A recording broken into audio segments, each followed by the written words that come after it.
Good morning students. आज के video में सभी का स्वागत है।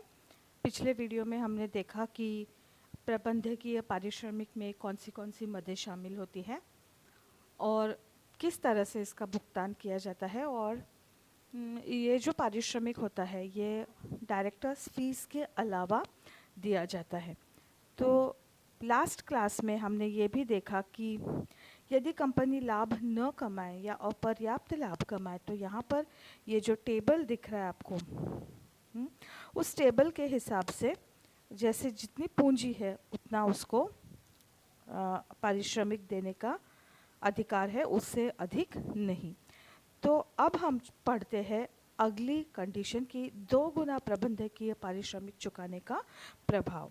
यहाँ पर आप देखिए, यदि कंपनी किसी वित्तीय वर्ष में लाभ न कमाए या अपर्याप्त लाभ कमाए तो कंपनी ऊपर दी गई हुई सारिणी के अनुसार पारिश्रमिक चुका सकती है, परंतु निम्न दशाओं में इससे 2 गुना पारिश्रमिक चुकाया जा सकता है। तो कौन सी दशाएं है? पहला है यदि वो एक नई कंपनी है। यदि एक नई कंपनी है तो समामेलन की तिथि के 7 वर्ष के बाद की अवधि तक कंपनी 2 गुना प्रबंधकीय पारिश्रमिक चुका सकती है। यदि वो एक रोगी कंपनी है तो ऐसी कंपनी जो औद्योगिक एवं वित्तीय पुनर्गठन मंडल board for industrial and financial reconstruction ने उसके पुनर्जीवन के लिए कोई योजना आदेशित की है तो इसके 5 वर्ष बाद तक कंपनी 2 गुना प्रबंधकीय पारिश्रमिक चुका सकती है। थर्ड पॉइंट है इंसॉल्वेंसी एवं बैंकरप्सी संहिता 2016 के अंतर्गत यदि किसी कंपनी के विषय में राष्ट्रीय कंपनी लॉ अधिकरण ने यानी कि कंपनी लॉ बोर्ड ने इंसॉल्वेंसी व बैंकरप्सी संहिता 2016 के अंतर्गत कोई उपचार योजना का अनुमोदन किया है तो वह कंपनी अनुमोदन के पश्चात 5 वर्ष तक 2 गुना प्रबंधकीय पारिश्रमिक चुका सकती है। मतलब कि अगर कंपनी लॉ बोर्ड ने इंसॉल्वेंसी और बैंकरप्सी 2016 इसके अंतर्गत कंपनी के ऊपर कोई एक्शन लेना प्रपोज किया है तो कंपनी उसके 5 वर्ष तक 2 गुना पारिश्रमिक चुका सकती है। तो इस तरह से कुछ विशेष परिस्थितियों में कंपनी बिना केंद्रीय सरकार की आज्ञा के उपर्युक्त बताई गई सीमा से अधिक पारिश्रमिक दे सकती है। जैसे किसी और कंपनी द्वारा पारिश्रमिक का भुगतान या किसी नई स्थापित कंपनी में पहले 7 वर्ष तक पारिश्रमिक का भुगतान या किसी बीमार कंपनी का विशेष आर्थिक क्षेत्र में स्थित कंपनी द्वारा भुगतान। तो ये 3 ही कंडीशंस है जिसमें कंपनी 2 गुना पारिश्रमिक चुका सकती है। एक, यदि वो नई कंपनी है। यदि वो नई कंपनी है तो इनकॉर्पोरेशन के 7 इयर्स के अंदर वो 2 गुना पारिश्रमिक यानी कि ट्वाइस द मैनेजरियल रेम्यूनरेशन चुका सकती है। यदि वो एक रोगी कंपनी है जो BIFR के अंतर्गत उसके ऊपर उसके रिवाइवल की कोई योजना बनाई गई है तो इसके 5 वर्ष तक वो कंपनी 2 गुना पारिश्रमिक चुका सकती है। और यदि कंपनी लॉ बोर्ड ने इंसॉल्वेंसी और बैंकरप्सी के अंदर 2016 के अंदर यदि कंपनी पर कोई एक्शन प्रपोज किया है तो उसके 5 वर्ष तक company twice the managerial remuneration दे सकती है। अब नेक्स्ट हम पढ़ते हैं भुगतान का ढंग, किस तरह से ये पेमेंट किया जा सकता है। तो निर्देशकों को पारिश्रमिक मासिक भुगतान के रूप में दिया जा सकता है यानी कि मंथली पेमेंट दिया जा सकता है। वो कंपनी के शुद्ध लाभों के प्रतिशत के रूप में या आंशिक एक रूप में व आंशिक दूसरे रूप में भुगतान किया जा सकता है। तो ये जितना भी पेमेंट करना है मैनेजरियल रेम्यूनरेशन का वो या तो मंथली पार्ट में किया जा सकता है या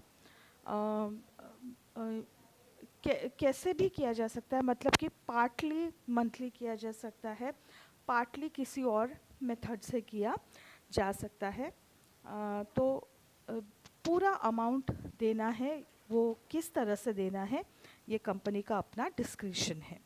अब बाकी के जो परक्विजिट्स है अन्य सुलभ जो प्रबंधकीय पारिश्रमिक में शामिल नहीं किए जाते हैं तो ऐसे कौन से परक्विजिट्स है या पर्क्स जिनको हम बोलते हैं जो प्रबंधकों को या प्रबंधकीय कार्मिकों को मिलते हैं परंतु प्रबंधकीय पारिश्रमिक में शामिल नहीं होते हैं, वो है प्रोविडेंट फंड, ग्रेच्युटी फंड,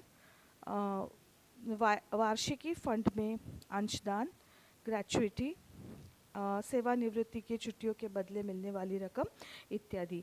मतलब प्रोविडेंट फंड सुपर एन्युएशन मतलब कि रिटायरमेंट फंड जैसा होता है। किसी भी एनुअल फंड में, वार्षिकी फंड मतलब कि एनुअल फंड में कंट्रीब्यूशन, अंशदान मतलब कंट्रीब्यूशन, आप इसको शेयर से मत जोड़िए। और ग्रेच्युटी सेवानिवृत्ति मतलब कि रिटायरमेंट पर जो छुट्टियां बची हुई है उनको एनकैश किया जाता है। तो ये सारे पर्क्स मैनेजरियल रेम्यूनरेशन में इंक्लूडेड नहीं है। निर्देशकों द्वारा निर्धारित पारिश्रमिक से अधिक ले लेने पर उसे लौटाना। तो अगर कंपनी प्रत्यक्ष या अप्रत्यक्ष रूप से रेम्यूनरेशन ज़्यादा दे देती है तो उस राशि को कंपनी को लौटाना पड़ेगा, और जब तक इस राशि को कंपनी को लौटाया नहीं जाएगा तब तक इसे कंपनी के लिए प्रन्यास के रूप में रखेंगे। अब नेक्स्ट पॉइंट है प्रबंधकीय व्यक्तियों को दो कंपनियों से मिलने वाला पारिश्रमिक। तो एक व्यक्ति यदि दो अलग अलग कंपनियों में काम कर रहा है तो वो दोनों से ही पारिश्रमिक ले सकता है, परंतु शर्त यह है कि उसकी रकम किसी एक कंपनी से मिलने वाले अधिकतम पारिश्रमिक की सीमा से अधिक ना हो। उपर्युक्त नेक्स्ट पॉइंट है निजी कंपनी पर लागू न होना। उपर्युक्त निर्देशकों के पारिश्रमिक संबंधी व्यवसाय एक निजी कंपनी पर लागू नहीं होती जब तक कि यह निजी कंपनी सार्वजनिक कंपनी की सहायक कंपनी न हो। तो जब तक एक प्राइवेट कंपनी किसी पब्लिक कंपनी की सब्सिडियरी कंपनी न हो तब तक ये सारे प्रावधान एक प्राइवेट कंपनी पर लागू नहीं होते हैं। और लास्ट पॉइंट है कर मुक्त भुगतान का प्रबंध। कोई भी कंपनी अपने अधिकारी को कर मुक्त पारिश्रमिक का भुगतान नहीं कर सकती, यानी कि टैक्स फ्री रेम्यूनरेशन नहीं दिया जा सकता है। जो इनकम टैक्स के रूल्स है उसके हिसाब से उस पर टैक्स लगाया जाएगा। तो इसके साथ हम इस टॉपिक को ख़त्म करते हैं।